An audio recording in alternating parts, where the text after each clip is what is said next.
छात्राओं, हम रीतिकालीन काव्य की चर्चा को आगे बढ़ाते हुए आज रीतिकाल के नामकरण के संबंध में चर्चा करेंगे। नामकरण का आधार प्रायः किसी प्रवृत्ति विशेष की प्रमुखता के आधार पर नामकरण होता है या विशिष्ट व्यक्तित्व को लेकर उभरे व्यक्ति के नाम के आधार पर भी नामकरण किया जाता है। या तो काव्य प्रवृत्ति, विशेष प्रवृत्ति जो काव्य में रही हो उसके आधार पर नामकरण, या कोई व्यक्तित्व इतना प्रभावशाली रहा हो जिससे पूरा युग संचालित हो रहा है तो उसके आधार पर नामकरण होता है। जैसे भारतेंदु युग, द्विवेदी युग, आधुनिक काल में इन महान विभूतियों के नाम के आधार पर युगों का नामकरण किया गया है। तो वो प्रवृत्ति या तो प्रमुख होनी चाहिए या व्यक्ति का व्यक्तित्व इतना महत्वपूर्ण होना चाहिए, इतना विशेष होना चाहिए जिसके आधार पर नामकरण किया जाता है। रीतिकाल जो है या रीतिकालीन जो काव्य है जिसे हम कहते हैं, उस काल का नाम रीतिकाल आचार्य रामचंद्र शुक्ल की देन है। उन्होंने पूर्व मध्यकाल को भक्ति काल और उत्तर मध्यकाल को रीतिकाल नाम दिया, लेकिन विद्वानों के इस संबंध में अनेक मत हैं। विद्वानों ने अपने अपने अनुसार रीतिकाल का अलग अलग नामकरण किया है और उस नामकरण को लेकर के उनके अपने तर्क भी हैं, उनके अपने विचार भी हैं। तो हमें उन सब पर दृष्टि डालनी चाहिए, तब एक नामकरण कौन सा सही है यह निर्धारित करना चाहिए।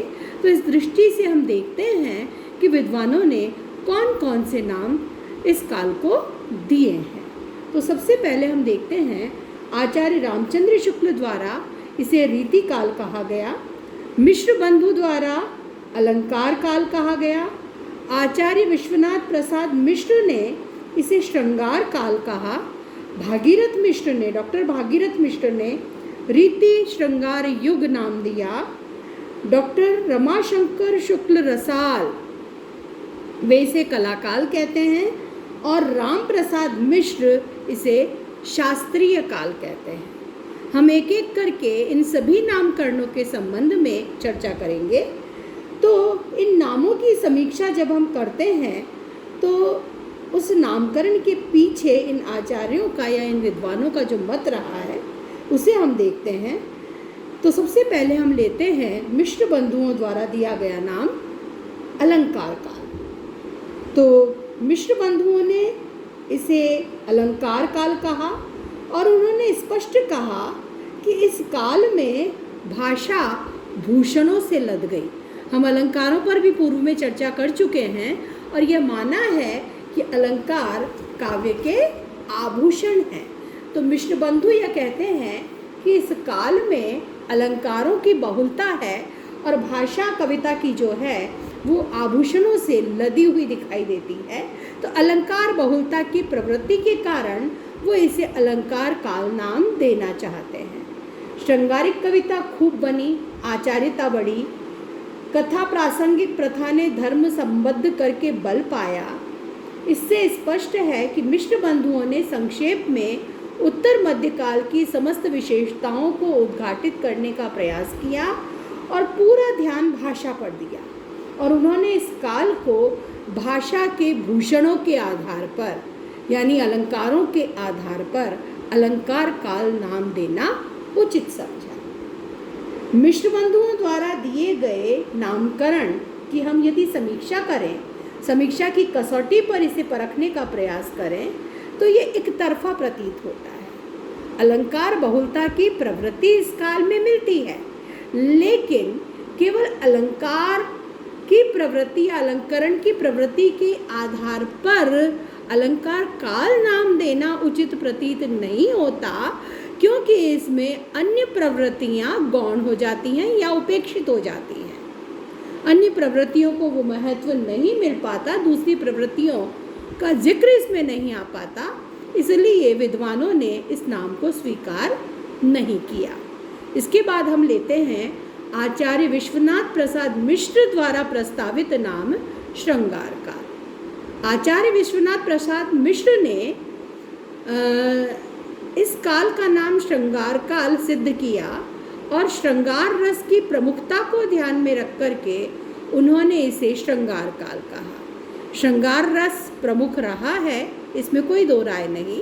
श्रृंगारिकता की प्रवृत्ति इस काल की मुख्य प्रवृत्ति है, इसमें भी कोई संदेह नहीं है, लेकिन केवल श्रृंगार परक रचनाएं की गई हों यह भी सत्य नहीं है। इस काल में श्रृंगार बहुलता है, श्रृंगार का सांगोपांग चित्रण है, लेकिन ऐसे प्रसंग भी मिलते हैं जहाँ श्रृंगार रस का पूर्ण परिपाक नहीं है, बल्कि श्रृंगार रसाभास हमें देखने को मिलता है, या ऐसा काव्य भी मिलता है जिसमें श्रृंगार नहीं है, भक्ति भी है, नीति भी है और वीर रस की ओज से भरी हुई कविताएं भी हमें इस काल में मिल जाती हैं। तो ऐसे में उन अन्य रसों की उपेक्षा होती है, अन्य भावों की उपेक्षा होती है, इसलिए श्रृंगार काल नाम भी उचित प्रतीत नहीं होता। तो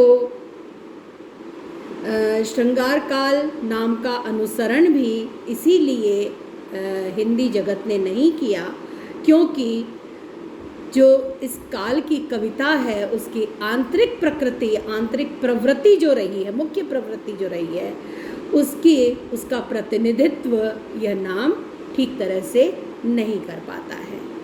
अगला नामकरण आता है डॉक्टर रमाशंकर शुक्ल रसाल, इसे कलाकाल कहते हैं।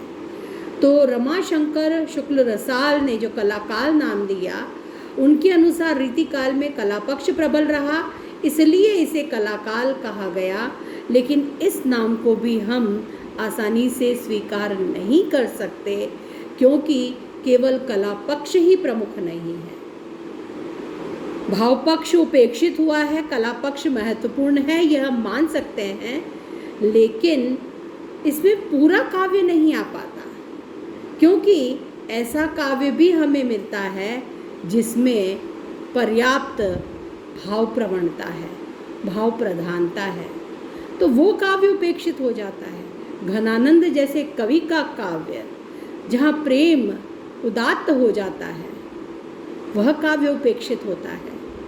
आलम बोधा जैसे कवियों का काव्य उपेक्षित होता है। बिहारी जैसे रसद सिद्ध कवि का काव्य उपेक्षित होता है, क्योंकि केवल कलाकाल कह करके इन कवियों को इस काल में रखा जाए तो उनके साथ निश्चित रूप से अन्याय होगा, क्योंकि ये वो कवि थे जिनकी कविता भावों की उच्चता की ओर भी बढ़ी है।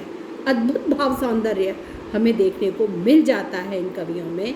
बिहारी जैसे रीति सिद्ध कवि जब कहते हैं कागज पर लिखत न बनत, कहत संदेश न जात, न तो कागज पर ही लिखते बनता है और संदेशा कहने में भी लज्जा हो आती है।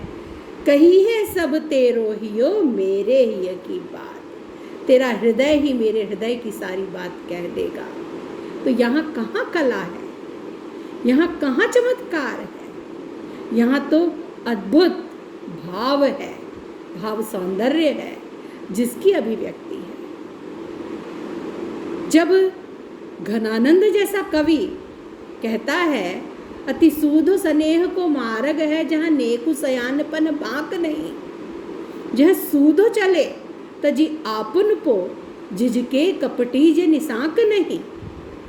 तो वहाँ पर हम उसे कला पक्ष की दृष्टि से यदि परखेंगे तो घनानंद के उस भाव सौंदर्य को हम समझ ही नहीं सकेंगे। तो इसलिए यह जो नामकरण है कलाकाल, यह भी उपयुक्त प्रतीत नहीं होता। अब इसके बाद कुछ और भी मत हमारे सामने आ जाते हैं, जैसे भागीरथ मिश्र इसे रीति श्रृंगार युग कहते हैं, तो वो रीति को भी स्वीकार करते हैं, श्रृंगार की भी बात करते हैं।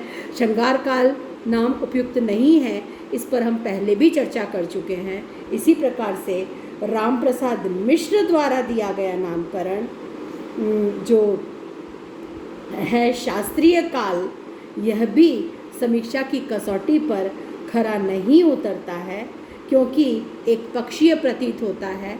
केवल शास्त्रीय दृष्टि से इस काव्य को नहीं परखा जा सकता, नहीं समझा जा सकता, इसलिए यह नामकरण भी उपयुक्त प्रतीत नहीं होता। अब ऐसे में संपूर्ण नामों के विवेचन के पश्चात हमारे समक्ष आचार्य रामचंद्र शुक्ल द्वारा दिया गया नाम रीतिकाल ही शेष रह जाता है। आचार्य शुक्ल ने सर्वप्रथम हिंदी साहित्य का प्रामाणिक इतिहास प्रस्तुत किया था और इस युग का नाम रीतिकाल रख दिया तथा